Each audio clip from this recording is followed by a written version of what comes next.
Hello, Riven mains and Yasuo mains alike. I am the Nightwing, coming at you guys with another League of Legends video. Now, tonight we have the Battle of the Titans this week. Yes, we have Royal Never Give Up versus FunPlus Phoenix. Both of these two organizations this year in the LPL have had a really up and down split at various points. FunPlus had to basically go through a new roster. You know, last year they went through basically a bunch of roster and coach changes. Doinby coming in this year has obviously been a super big helpful person to really get the organization moving in a certain way. I think that if you want to make the argument that Doinby should have been the MVP of either split for FunPlus Phoenix, then you can make the argument, because I feel like that without him, they aren't going to be as good as they are actually. With that being said, I think that FunPlus Phoenix has obviously risen to the occasion, risen out of the ashes, and we've currently seen how good a roster can be built in the LPL with one star mid laner, in a certain sense for Doinby's case, come over and obviously do very well. They've actually been very good all split long, just like last split. It was literally just them losing to JDG. They shouldn't have lost to JDG, honestly. I feel like that they completely just choked in playoffs. It happens with teams that get first place and get a bye. We don't get to see them for like a week or so, and then they obviously have a bit of problems back on stage again, because they hadn't really been on stage in about a week or so. So you gotta kind of acclimate yourself to the stage again, while this new team, who is obviously getting their momentum going, has obviously been on stage for a bit, and they got their picks and everything ready for this as well. But how do you think FunPlus Phoenix can actually beat RNG? I think that they can, and you guys know me. I love me some RNG, man. They're my favorite team to watch in the LPL. I love me some Royal Never Give Up. This would be their fourth title if they were to win, moving on from this match, and this would be FunPlus Phoenix's first, and I think that this would be Doinby's first. How does FunPlus Phoenix win? You have to factor in how FunPlus Phoenix wins is how they win every single game. Doinby doing these crazy mid lane picks, the new reworked Rise, Nautilus mid. His most played is, I think, Nautilus mid or Karma mid or something like that. It's crazy. He pulled out the Scion mid, obviously last split. He has been absolutely incredible. But I think that if you want to put it towards another player as well, I think that their AD carry, LWX, has been honestly MVP caliber as well. He's right up there with MVP caliber, like Doinby in my opinion, like Knight from Top Esports. You have to kind of factor in FunPlus Phoenix's game is basically, I don't like this type of playstyle, and I personally don't like this type of wording that people use to make themselves seem a lot more cringy, but they do thrive in chaos form of League of Legends, constant fights. But it's not that they're making constant fights. I know people like to say the LPL likes to constantly fight. That's not really personally true. They constantly fight because they know what they can get out of a fight, how they can win the fight, and what their objective for is in the fight. And that's how I feel like FunPlus Phoenix have actually been able to do it very well. I think that they could actually beat RNG, and RNG has had some slumps here and there, but they overall, were able to pick it up toward the vast majority end of the split.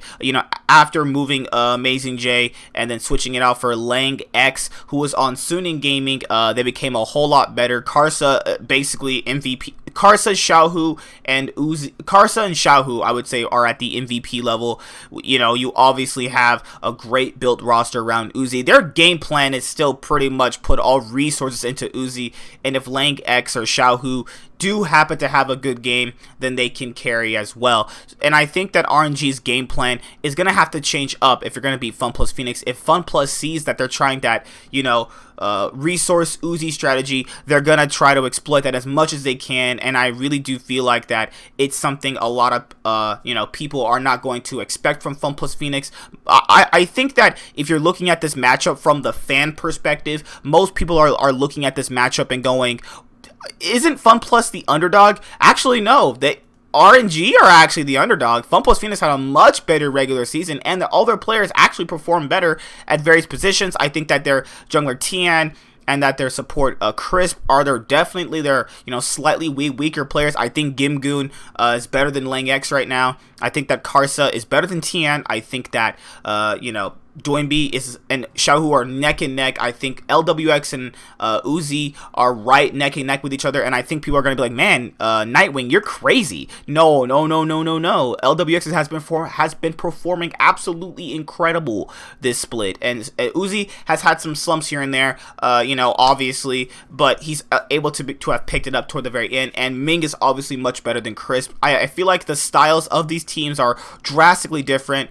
Basically, whatever Doinby says they're going to do, that's kind of what they're going to do in terms of macro, where basically RNG is based off of the fact of, whatever their draft kind of is in front of them is kind of how they're going to play it out. They do know how to play out a draft. We've seen it constantly in the LPL. Rather, as FunPlus Phoenix are, a lot more flexible. They're able to play these off-meta picks that can completely throw the wrench, in the match, and I feel like that could be a thing that a lot of RNG players aren't ready for. Remember, they haven't played FPX in a while, and when the LPL does their cross group matches, FunPlus Phoenix destroyed RNG. It wasn't even funny. So yeah, RNG actually are the underdogs going into this, but I feel like they've had a tougher road to the playoffs. Actually, we saw RNG struggle against LNG Esports. We saw RNG struggle obviously against the other opponent that they faced to even get here, obviously. So with that being said, I think that you have to factor in that RNG are going to have to come up with some more creative picks in order to actually take down FunPlus Phoenix.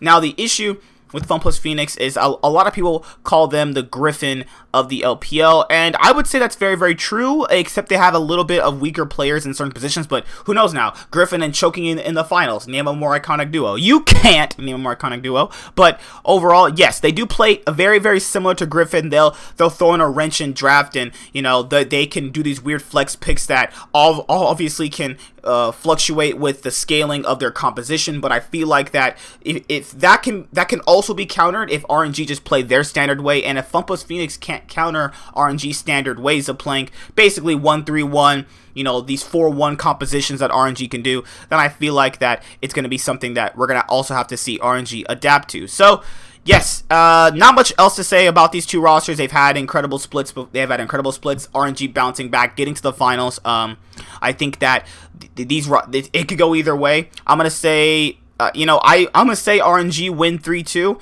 But FunPlus Phoenix is if they win, I'm gonna be 100% not surprised. These guys are incredible, and these two teams are already locked for Worlds, just like Cloud9's and TL's match. So you don't have to worry about it too much if you're an LPL fan. This is literally just gonna be a treat for you guys. See you guys later. I'm the Nightwing. Wave Life Esports is signing out. Like, comment, subscribe. Most of all, enjoy more. LPL content will come next year, guys. I'm super sorry. Got kind of the creative control of the channel a little bit later on, and then I kind of had to scramble and do a bunch of content for, lots of different types of areas. More LCK content will come next year as well. There will be more, obviously, and that's what I can definitely promise you guys. But yeah, enjoy yourself a final match. This is going to be a real big doozy. Peace out. Hi there, guys. Be sure to like and subscribe to the channel for more stuff. Yeah, thank you.